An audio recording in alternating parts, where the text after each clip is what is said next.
आप सभी को यीशु सहाय आज की इस ऑनलाइन आराधना में आप सभी का स्वागत है।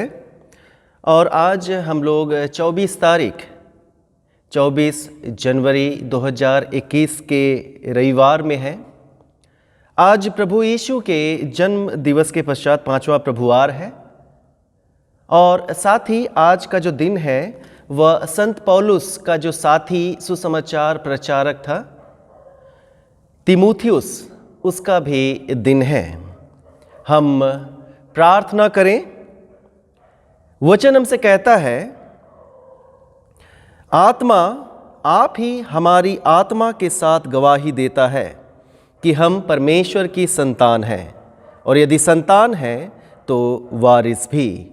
सर्वशक्तिमान ईश्वर पिता, पुत्र और पवित्र आत्मा के नाम में आमीन। हे परमेश्वर सर्वशक्तिमान दयालु पिता, हम तेरा धन्यवाद करते हैं आज के सुंदर दिन, सुंदर समय में तूने हमें एक साथ जोड़ दिया है। और तू परमेश्वर सारे जगत से प्रेम करता है अपने इकलौते पुत्र के द्वारा से, और उस प्रेम के कारण से हम एक दूसरे से प्रेम करते हैं। आज की आराधना में हम तेरी सहायता, तेरी अगुवाई चाहते हैं कि हम एक ऐसी सहभागिता करें जिसमें तेरी उपस्थिति हो और हमारे जीवन के द्वारा से तुझ परमेश्वर को महिमा, स्तुति और बड़ाई मिलने पाए, हमारे प्रभु यीशु ख्रीस्त के द्वारा। आमीन। गीत संख्या 175 175।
हम आज की कलेक्ट प्रार्थनाओं को प्रभु के सम्मुख चढ़ाएंगे।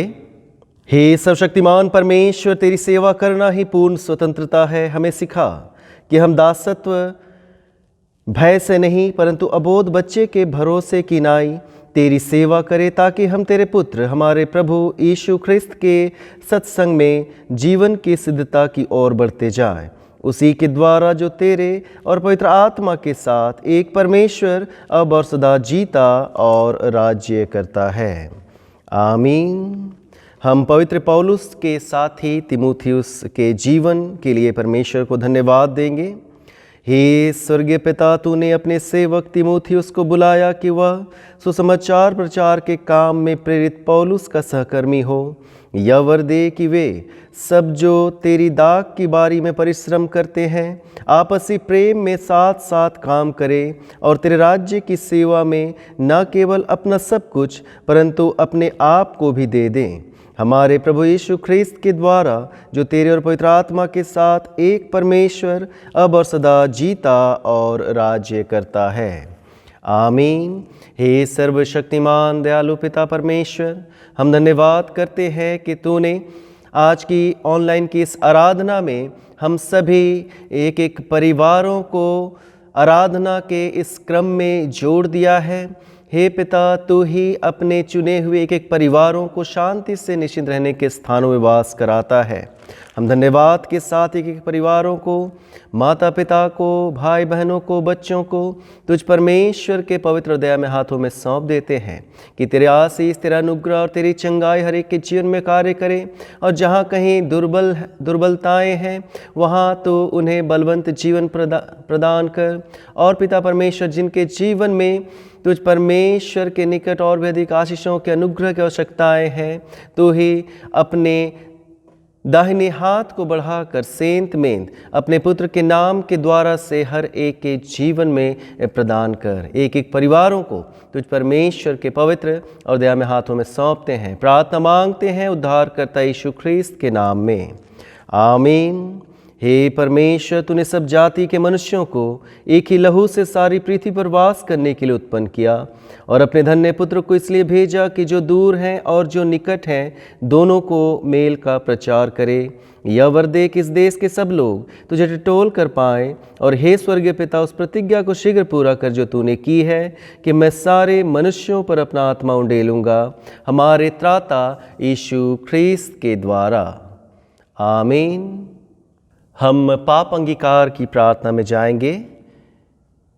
परमेश्वर ने संसार से ऐसा प्रेम रखा कि उसने अपना इकलौता पुत्र यीशु ख्रिस्त दे दिया कि वह हमें पापों से बचाए, स्वर्ग में हमारे लिए निवेदन करता हो और हमें शाश्वत जीवन में पहुंचाए।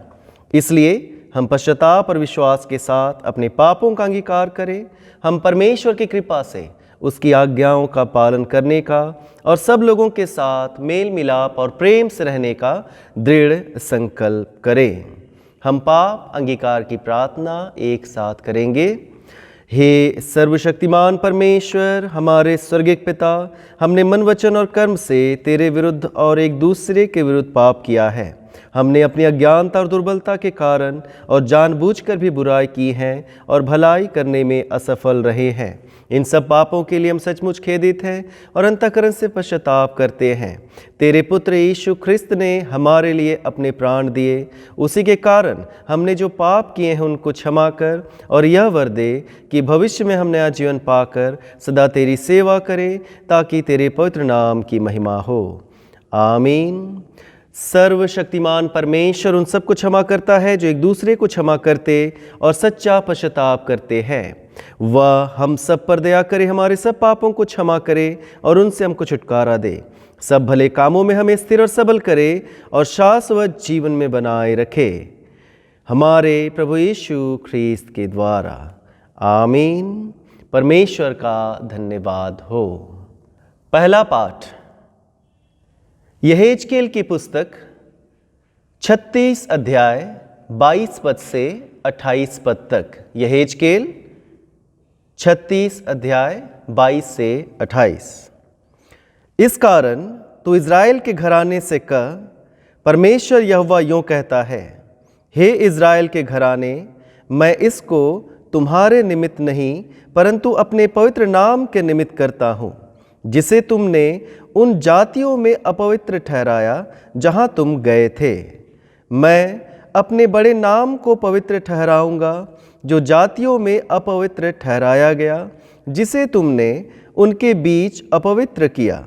और जब मैं उनकी दृष्टि में तुम्हारे बीच पवित्र ठहरूँगा, तब वे जातियाँ जान लेंगी कि मैं यहोवा हूँ। परमेश्वर यहोवा की यही वाणी है, मैं तुमको जातियों में से ले लूँगा और देशों में से इकट्ठा करूँगा और तुमको तुम्हारे निज देश में पहुँचा दूँगा। मैं तुम पर शुद्ध जल छिड़कूँगा और तुम शुद्ध हो जाओगे और मैं तुमको तुम्हारी सारी अशुद्धता और मूर्तों से शुद्ध करूँगा। मैं तुमको नया मन दूंगा और तुम्हारे भीतर नई आत्मा उत्पन्न करूँगा और तुम्हारी देह में पत्थर का हृदय निकाल कर तुमको मांस का हृदय दूंगा। मैं अपना आत्मा तुम्हारे भीतर देकर ऐसा करूँगा कि तुम मेरी विधियों पर चलोगे और मेरे नियमों को मानकर उनके अनुसार करोगे। तुम उस देश में बसोगे जो मैंने तुम्हारे पितरों को दिया था और तुम मेरी प्रजा ठहरोगे और मैं तुम्हारा परमेश्वर ठहरूँगा। या परमेश्वर का वचन है। परमेश्वर का धन्यवाद हो। दूसरा पाठ पतरस की पहली पत्री, उसका पहला अध्याय 22 पद से दूसरे अध्याय का 3 पद तक। पहला पतरस पहला अध्याय 22 से दूसरा अध्याय का 3 पद तक। अतः जबकि तुमने भाईचारे की निष्कपट प्रीति के निमित्त सत्य के मानने से अपने मनों को पवित्र किया है, तो तन मन लगाकर एक दूसरे से अधिक प्रेम रखो, क्योंकि तुमने नाशवान नहीं परंतु अविनाशी बीज से परमेश्वर के जीविते और सदा ठहरने वाले वचन के द्वारा नया जन्म पाया है। क्योंकि हर एक प्राणी घास के समान है और उसकी सारी शोभा घास के फूल के समान है। घास सूख जाती है और फूल झड़ जाता है, परंतु प्रभु का वचन युगान युग स्थिर रहता है। और यही सुसमाचार का वचन है जो तुम्हें सुनाया गया था। इसलिए सब प्रकार का बैर भाव और छल और कपट और डाह और निंदा को दूर करके नए जन्मे हुए बच्चों के समान निर्मल आत्मिक दूध की लालसा करो, ताकि उसके द्वारा उद्धार पाने के लिए बढ़ते जाओ, क्योंकि तुमने प्रभु की कृपा का स्वाद चख लिया है। या परमेश्वर का वचन है। परमेश्वर का धन्यवाद हो। भजन 354 354।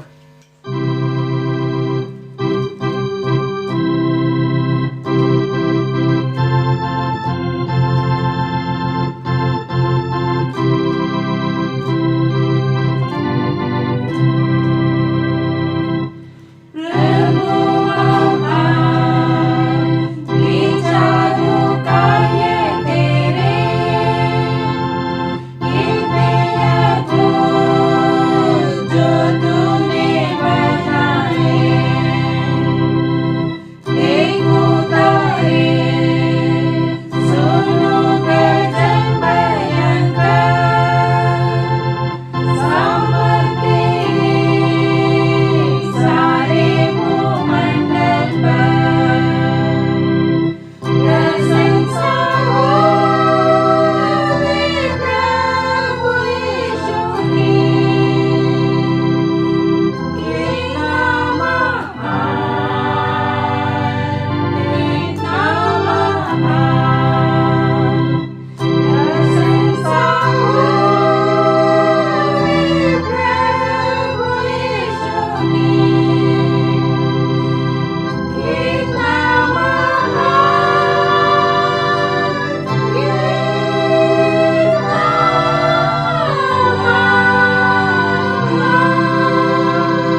पवित्र सुसमाचार, पवित्र यूहन्ना रचित सुसमाचार उसके 3 अध्याय में लिखा है और उसके पहले पद से पवित्र सुसमाचार आरंभ होता है। हे प्रभु यीशु ख्रिस्त, तेरी महिमा हो। यूहन्ना 3 अध्याय और उसके पहले पद से, यूहन्ना 3, 1 से 12 पद तक। फरीसियों में निकोदेमुस नाम का एक मनुष्य था जो यहूदियों का सरदार था।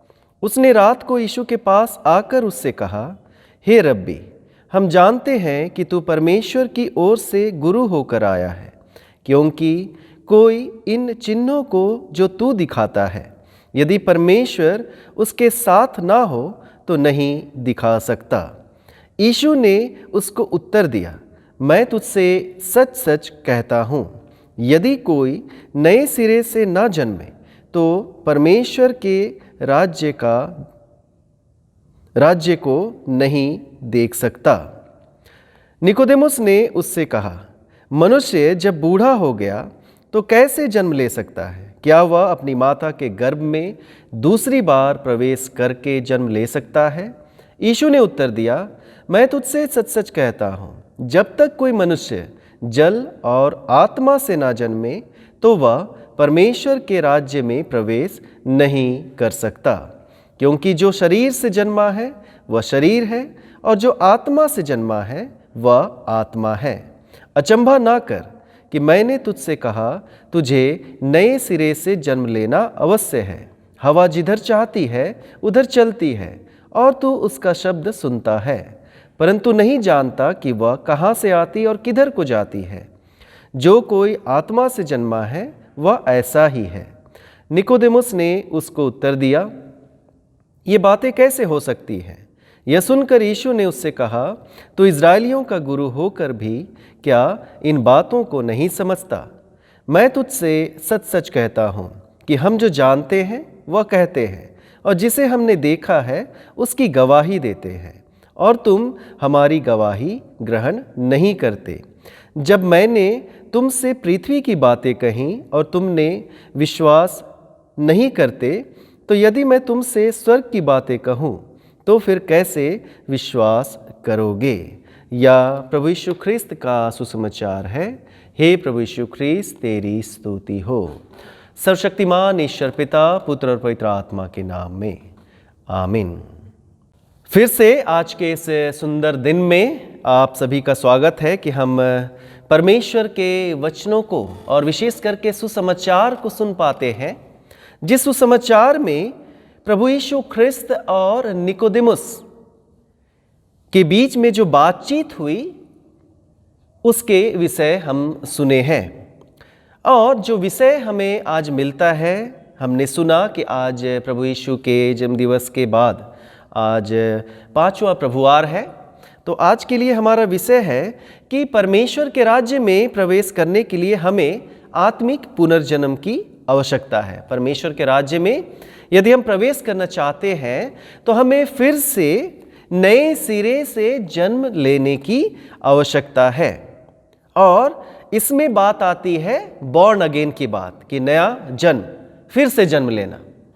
तो जब फिर से जन्म लेने की बात आती है तो इसके लिए कई शताब्दियों से अनेक व्याख्याएं की गई, कई समझ और कई विचार रखे गए, और उस कारण से क्या होता चला गया, कई नई नई कलीसियाएं स्थापित होने लगी, या मसीही या ख्रिस्ती समूह या समुदाय में लोग बढ़ते चले गए। हमें आज यीशु और निकोदेमुस के बीच में जो बातचीत हुई है उस पर यदि हम ध्यान करेंगे तो हम जान पाएंगे कि यीशु के निकट नए सिरे से जन्म लेना, या जो प्रभु जो कह रहा है कि हमें नए सिरे से जन्म लेने की आवश्यकता है, या फिर हमें परमेश्वर के राज्य में प्रवेश करने के लिए नए सिरे से जन्म लेने की आवश्यकता है, तो उसके विषय प्रभु हमसे क्या कहता है या कहना चाहता है। जब हम निकोदेमुस की बात करते हैं तो उसके नाम का जो अर्थ है, वह यूनानी भाषा में उसका नाम था निकोदेमुस, तो उसका जो अर्थ है तो उसका अर्थ होता है लोगों पर विजय। निकोदेमुस का अर्थ ही है लोगों पर विजय, जो एक नामी फरीसी था। हम लोग वचनों में पढ़ते हैं फरीसी, शास्त्री, सदूकियों के विषय में, तो निकोदेमुस जो था वह एक बहुत ही नामी फरीसी था, और जो यहूदियों की जो महासभा थी, उसका नाम हम सेनहेड्रिन कहते हैं महासभा का नाम, वह उसका सदस्य था। और जब हम एक फरीसी की बात करते हैं तो फरीसी जो है वह रीति विधि, धार्मिक बातें या पवित्रता, शुद्धता में वे निरंतर उत्साही रहते थे। एक उत्साही जीवन जीने वाला एक समूह जो निरंतर रीति विधि में लगा रहता था, धार्मिक अनुष्ठानों में और पवित्रता, शुद्धता में जीवन बिताने की बातों को वे लोग करते थे।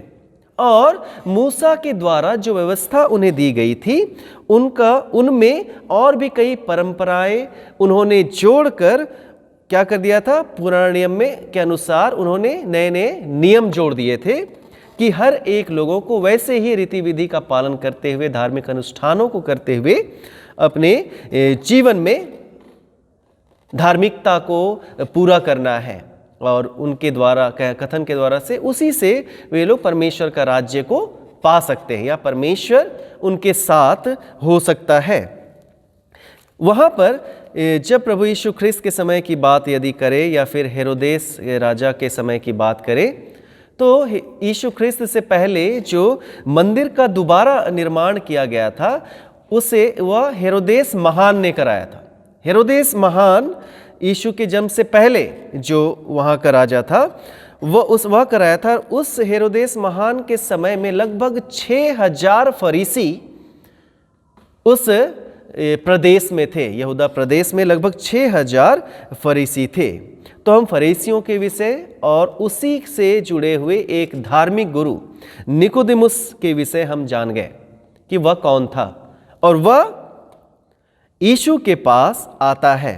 जो भी कि हर एक फरीसी लोग निरंतर यीशु की निंदा करते थे, और यीशु भी कड़ाई से उन फरीसियों की, उन शास्त्रियों की, उन सदूकियों की निंदा करता था कि वे बाहरी रूप से रीति विधि, नियम कानून, हर एक बातों को मानते थे, उसका पालन तो करते थे, लेकिन जो उनका आत्मिक जीवन था उसमें बुराइयां प्रभु ने पाया। उसमें कोई भी शुद्धता की बातें, कोई पवित्रता की बातें और परमेश्वर की उपस्थिति की बातें नहीं पाया। इसलिए प्रभु यीशु ख्रिस्त भी उन फरीसियों की, शास्त्रियों के जो धार्मिक गुरु थे उस समय के, उनकी निंदा करते थे। तो प्रभु यीशु ख्रिस्त ने उन लोगों की निंदा की, लेकिन निकोदेमुस प्रभु को समझ गया कि यह कौन है, परमेश्वर की ओर से चुना हुआ एक जन है। उसकी बातें, उसकी शिक्षा, यीशु की शिक्षा की बातों से वह इतना प्रभावित हो गया था कि वह उससे मिलना चाहता होगा, लेकिन एक डर जो उसके जीवन में था कि फरीसी लोग यीशु को पसंद नहीं करते थे, उस डर के कारण से वह रात के समय में यीशु से मिलने के लिए गया। और यीशु ख्रिस्त ने बहुत सारी बातों को उसके सामने रखा, बहुत सारे वचनों को बतलाया, जो वचन को हमने सुसमाचार में आज सुना। और जब उसे बतलाया गया तो हो सकता है निकोदेमुस उस समय उन वचनों को नहीं समझ पाया हो, लेकिन बाद में यीशु कौन है, वह किस लिए आया है और नया जन्म या नए सिरे से जन्म लेना क्या महत्व रखता है, उसे अवश्य उसने समझा। इस कारण से जब आप सभी यूहन्ना 7 अध्याय को पढ़ेंगे, यूहन्ना 7 अध्याय उसका 50 से 52 को पढ़ेंगे, तो वहाँ पर हम लोग पाएंगे कि निकोदेमुस जो था वह यीशु ख्रिस्त को क्या करता है, एक सपोर्ट देता है और उसकी सहायता करता है, यीशु ख्रिस्त की सहायता करता है महासभा के सामने। और साथ ही साथ जब आप यूहन्ना का ही 19 अध्याय उसका 38 से 42 पद पढ़ेंगे तो वहाँ पर पाएंगे कि जब यीशु ख्रिस्त की क्रूस पर मृत्यु हो गई तो निकोदेमुस ने चाहा कि अरमतिया का जो यूसुफ था उसके साथ मिलकर उसने क्या किया, एक सम्मानजनक रूप में या सम्मान पूर्वक प्रभु यीशु ख्रिस्त की देह को उसने क्या किया, कब्र में रखवाया। और जो सम्मानजनक जो दफन की क्रिया होती है उसे निकोदेमुस और अरमतिया के जो का जो यूसुफ था उसके द्वारा से यीशु का किया गया। तो हमने यीशु और निकोदेमुस के बीच की बातों को सुना। तो यीशु ने निकोदेमुस को कहा कि मैं तुझसे सच सच कहता हूं कि यदि कोई नए सिरे से ना जन्मे तो परमेश्वर का राज्य नहीं देख सकता। यदि कोई नए सिरे से ना जन्मे तो परमेश्वर का राज्य नहीं देख सकता।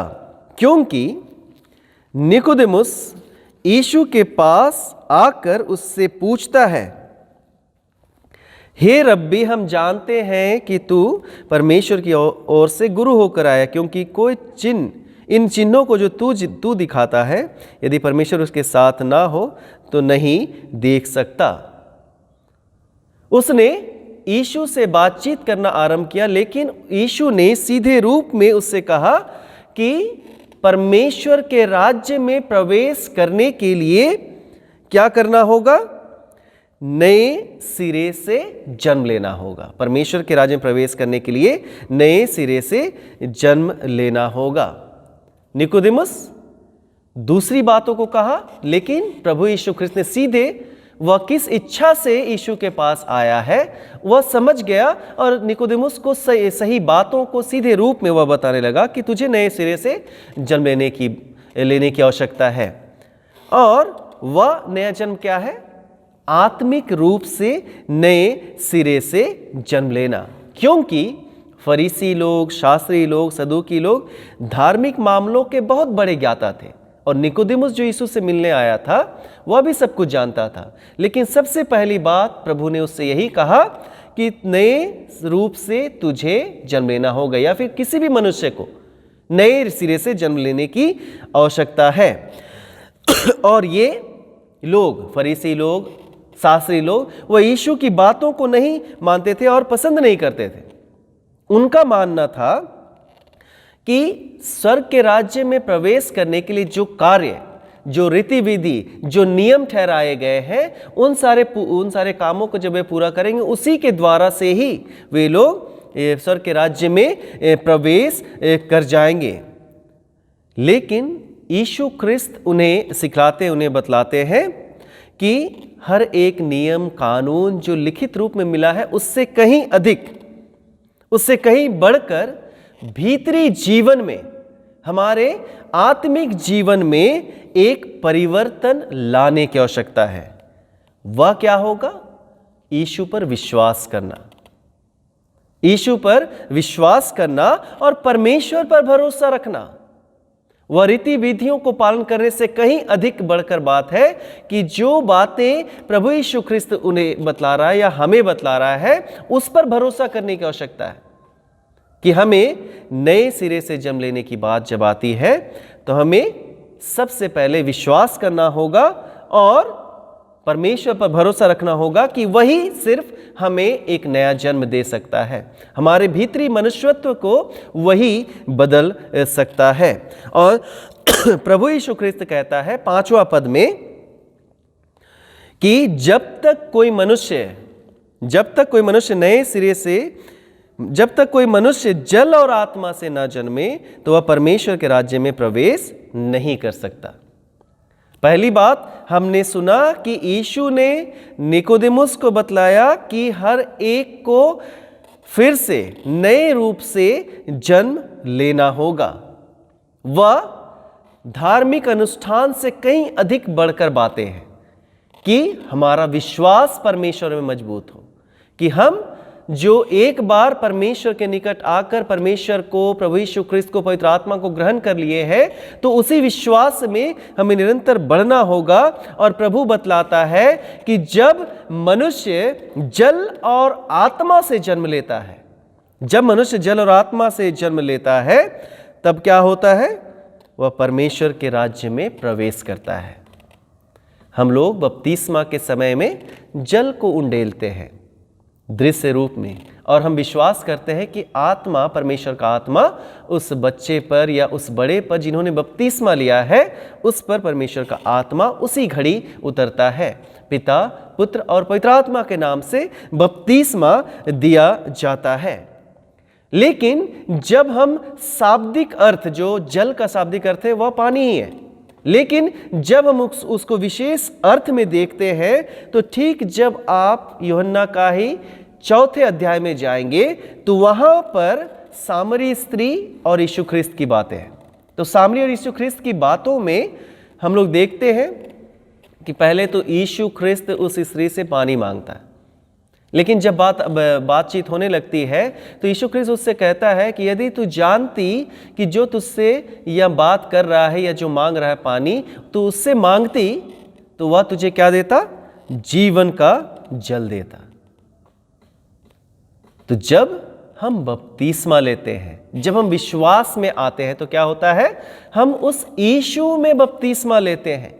हमारा नए सिरे से उस जल में नया जन्म होता है। और प्रभु यीशु ख्रिस्त यूहन्ना 4 अध्याय का 14 पद में कहता है कि जो कोई उस जल में से पिएगा जो मैं उसे दूंगा, वह फिर अनंत काल तक प्यासा ना होगा।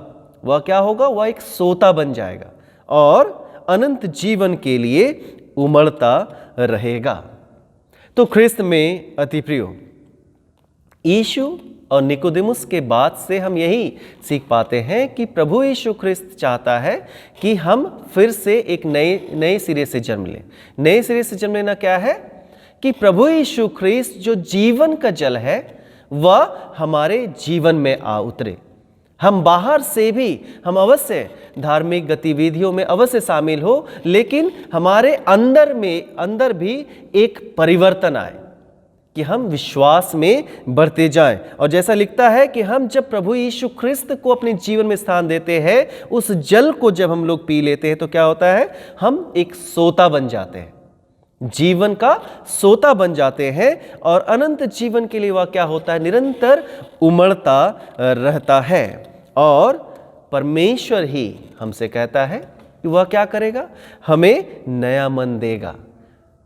तो हमें किसमें मिलता है? प्रभु यीशु ख्रिस्त में। जैसा यहेजकेल नबी की पुस्तक में हमने क्या सुना कि मैं तुमको नया मन दूंगा और तुम्हारे भीतर नई आत्मा उत्पन्न करूंगा और तुम्हारी देह में से पत्थर का हृदय निकालकर तुमको मांस का हृदय दूंगा। मैं अपना आत्मा तुम्हारे भीतर देकर ऐसा करूंगा कि तुम मेरी विधियों पर चलोगे और मेरे नियमों को मानकर उसके अनुसार करोगे।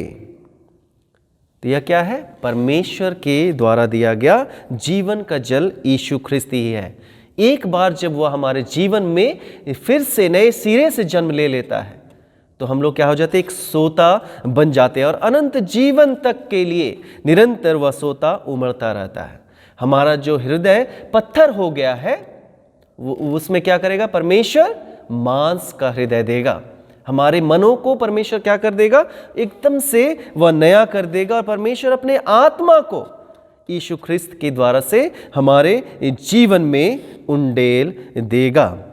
और इसलिए परमेश्वर का जो वचन है जिसके द्वारा हम पवित्र किए गए हैं, इफिसी 5 अध्याय का 26 पद में एक विशेष बात है जो लिखी है कि हम क्या है? उसके वचन के द्वारा जल के स्नान से शुद्ध करके पवित्र बनाए गए हैं। हम कैसे पवित्र बनाए गए हैं? जल के स्नान से शुद्ध करके पवित्र बनाए गए हैं वचन के माध्यम से। तो आज जो वचन हमें मिले हैं उन वचनों के द्वारा परमेश्वर हमें एक नया जीवन देता है। हम नए सिरे से जन्म लेते हैं। जैसे निकोदेमुस ने यीशु ख्रिस्त से बातचीत की, लेकिन बाद में वह यीशु ख्रिस्त के जीवन के महत्व को समझ पाया। उसने उसकी सहायता की और जब वह मृत्यु में था, जब वह क्रूस पर मृत्यु को प्राप्त किया, तो उसके शरीर को क्या किया? अरमतिया के यूसुफ के साथ मिलकर सम्मान पूर्वक उसको कब्र में रखा। तो ये सारी बातें लोगों के और हम लोगों के जीवन में एक परिवर्तन को लेकर आती है। और परमेश्वर ही है जो हमें नया जीवन देता है। परमेश्वर ही है हमें नया मन देता है, नई आत्मा देता है और हमारे जो हृदय जो पत्थर हो जाते हैं कई बातों के कारण से, उसे निकालकर मांस का हृदय देता है, अपनी प्रजा बना लेता है। तो अवश्य है कि हम सब फिर से नए जीवन के अनुसार अपने जीवन को चलाए, जैसा पौलुस भी अपने वचन में कहता है, जैसा पतरस अपने वचन में कहता है। पहला पतरस में हमने सुना कि पतरस कहता है कि हम लोग क्या है, नासवान नहीं परंतु अविनाशी बीज हमारे जीवन में बोया गया है जो कभी भी नष्ट नहीं होगा। वहाँ पर यही बातें लिखी है कि नासवान नहीं अविनाशी बीज परमेश्वर के जीवित और सदा ठहरने वाले वचन से हमें क्या मिला है, एक नया जन्म मिला है, जो हम पहला पतरस पहला अध्याय उसका 22 पद से दूसरे अध्याय का 3 पद में पाते हैं। और सीधे सीधे वह कहता है कि हमें कैसा बनना है कि नए जन्मे हुए बच्चों के समान निर्मल आत्मिक दूध की लालसा करना है, ताकि उसके द्वारा उद्धार पाने के लिए हम क्या होते जाएं, निरंतर बढ़ते जाएंगे। तो ख्रिस्त में अति प्रियो, हम हमारे जीवन में नासवान नहीं वरन अविनाशी बीज बोया गया है। वह क्या है, प्रभु यीशु ख्रिस्त है। वह क्या है, जीवन का जल है। जब वह हमारे जीवन में आ गया है तो क्यों ना हम सब एक सोता बन जाए और अनंत जीवन के लिए वह सोता निरंतर उमड़ता रहे। तो आइए हम परमेश्वर से प्रार्थना करें कि परमेश्वर के निकट एक सुंदर और उद्धार के साथ हम ऐसे जीवन को व्यतीत करें कि हम परमेश्वर के राज्य में प्रवेश करने के योग्य बनने पाए। सर्वशक्तिमान पिता परमेश्वर, हम धन्यवाद देते इन वचनों के लिए कि तेरा वचन हमें सिखलाता और बताता है कि हमें कैसे नए सिरे से जन्म लेना है। हमें जीवन का जल प्रभु यीशु ख्रिस्त को देने के लिए हम तेरा धन्यवाद करते हैं, जिसके नाम से हम कलीसिया में सम्मिलित होते हैं, जिसके नाम से हम बपतिस्मा को प्राप्त करते हैं और बपतिस्मा को प्राप्त करने के द्वारा हम एक विश्वास में आ जाते हैं। हे पिता, होने दे कि हम नए जन्मे बच्चे के समान निरंतर वचनों के आत्मिक दूध की लालसा निरंतर करते रहें। हम नाशवान नहीं परंतु एक अविनाशी जीवन को व्यतीत करने पाए। धन्यवाद देते फिर से इन वचनों के लिए और प्रार्थना मांगते हैं उद्धारकर्ता यीशु ख्रिस्त के नाम में, आमीन। हम अपने विश्वास की घोषणा प्रेरितों के विश्वास वचन के द्वारा से एक साथ करेंगे। प्रेरितों का विश्वास वचन। मैं सर्वशक्तिमान पिता स्वर्ग और पृथ्वी के सृष्टिकर्ता परमेश्वर पर विश्वास करता हूँ। मैं उसके इकलौते पुत्र हमारे प्रभु यीशु ख्रिस्त पर विश्वास करता हूँ। वह पवित्र आत्मा के सामर्थ से गर्भ में आया और कुंवारी मरियम से जन्मा। उसने पुन्तियुस पिलातुस के शासन में दुख भोगा। वह क्रूस पर चढ़ाया गया, मरा और गाड़ा गया और मृतकों के लोक में उतरा। तीसरे दिन वह जी उठा। वह स्वर्ग पर चढ़ गया और पिता की दाहिनी ओर विराजमान है।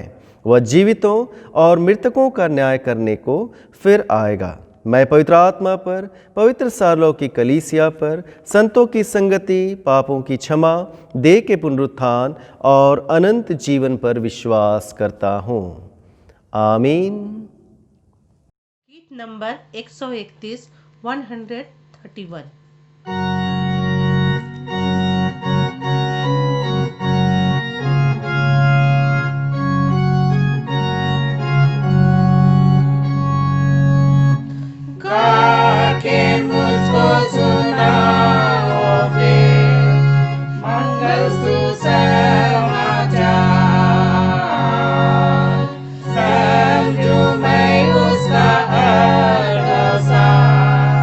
Mangal to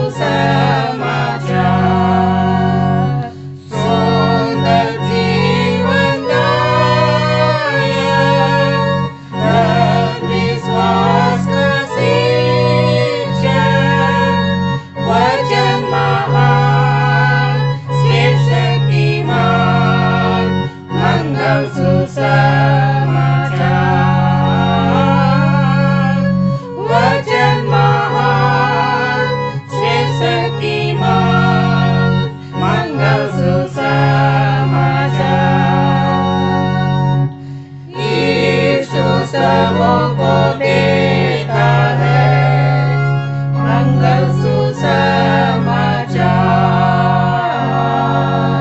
पापी सुअ बुलाता है, मंगल सुसमाचार।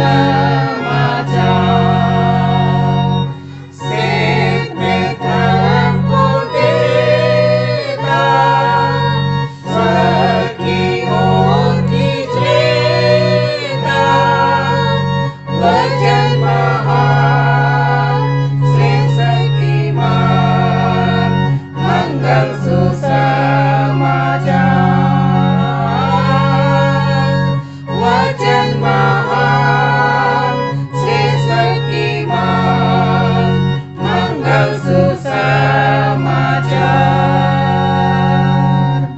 प्रेम से वचन सुनाओ फिर, मंगल सुसमाचार। सबकी क्षमा और शांति का, मंगल सुसमाचार। यीशु मुक्तिदाता,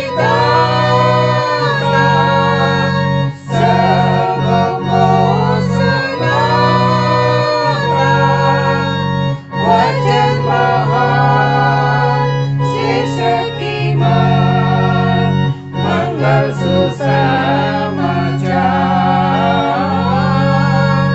वचन महान श्रेष्ठ शक्तिमान, मंगल सुसमाचार।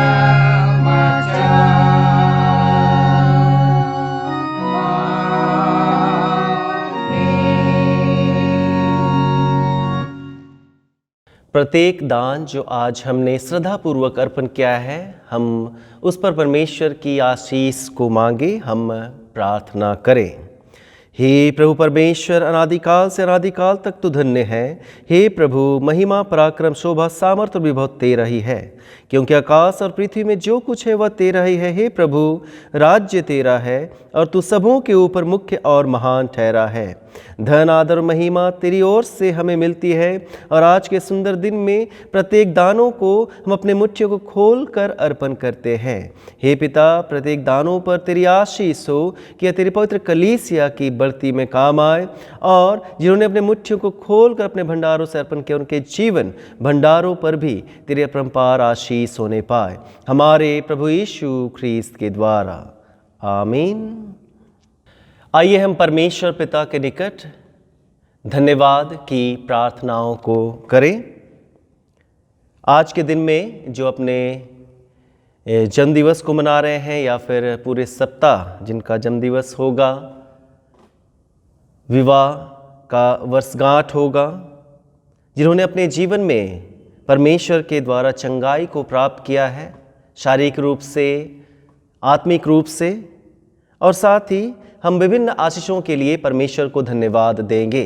दाऊद अपने भजन में कहता है, भजन संहिता 103 स्तोत्र 103, हे मेरे जीव प्रभु को धन्य कर, और जो कुछ मुझ में है उसके पवित्र नाम को धन्य कहे। सर्वशक्तिमान ईश्वर पिता की, पुत्र की और पवित्र आत्मा की महिमा हो, जैसे आदि में थी, अब है, सदा वर्णयुगानुयुग होती रहेगी। आमीन। आइए हम प्रार्थना करें। सर्वशक्तिमान दयालु जीवित पिता, हम धन्यवाद करते हैं आज के इस सुंदर दिन में तूने हम में से प्रत्येक को जोड़ दिया है, और आज ही के दिन जितने तेरे दास दासी तुझ परमेश्वर के निकट शारीरिक दुर्बलता में थे, और तूने अपने चंगाई भरे हाथ को बढ़ाकर उन्हें चंगाई दी है, हम सब मिलकर तेरा धन्यवाद करते हैं और प्रार्थना करते हैं पिता कि हर एक के धन्यवादी जीवन को ग्रहण करते हुए ऐसी अगुवाई कर कि हर एक प्रकार के दुर्बलताएं, शैतानी छल कपट और बल, दुर्घटनाएं एक एक के जीवन से तेरी सामर्थ के द्वारा से दूर रहने पाए।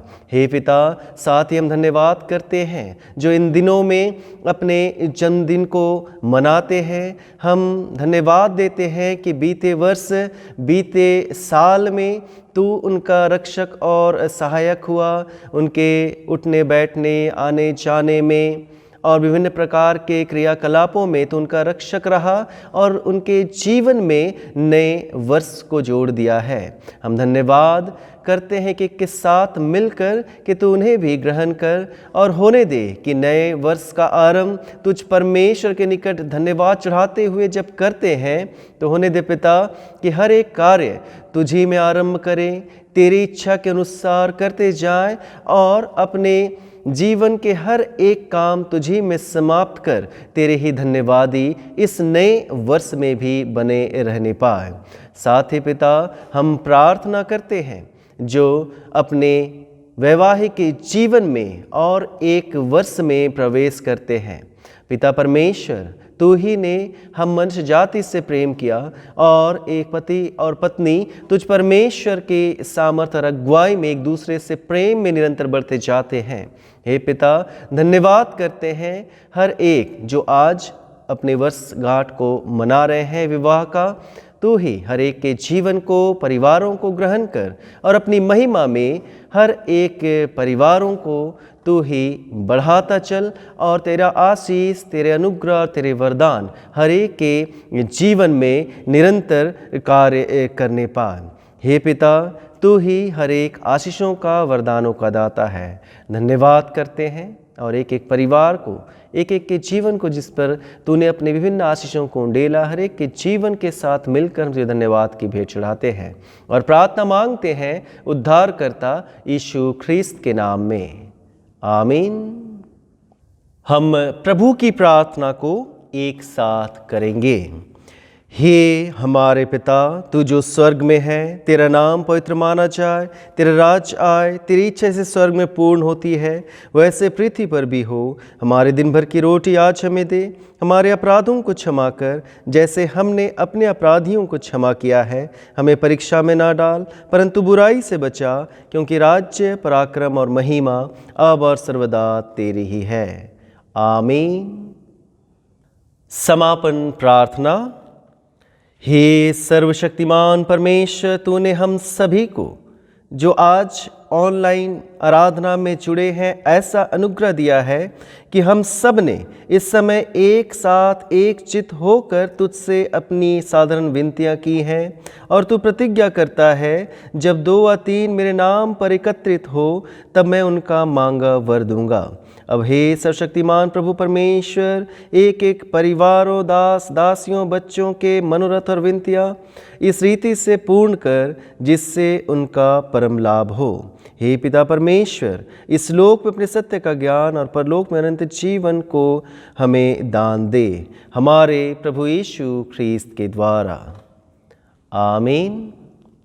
परमेश्वर की शांति जो सारी समझ से परे है, परमेश्वर के और उसके पुत्र हमारे प्रभु यीशु ख्रीस्त के ज्ञान और प्रेम में आप सबके हृदय विचारों को सुरक्षित रखे। अब सर्वशक्तिमान परमेश्वर पिता, परमेश्वर पुत्र, परमेश्वर पवित्र आत्मा की आशीष आप पर हो और आपके साथ सर्वदा रहे, आमीन। आप सभी को यीशु सहाय। गीत नंबर 25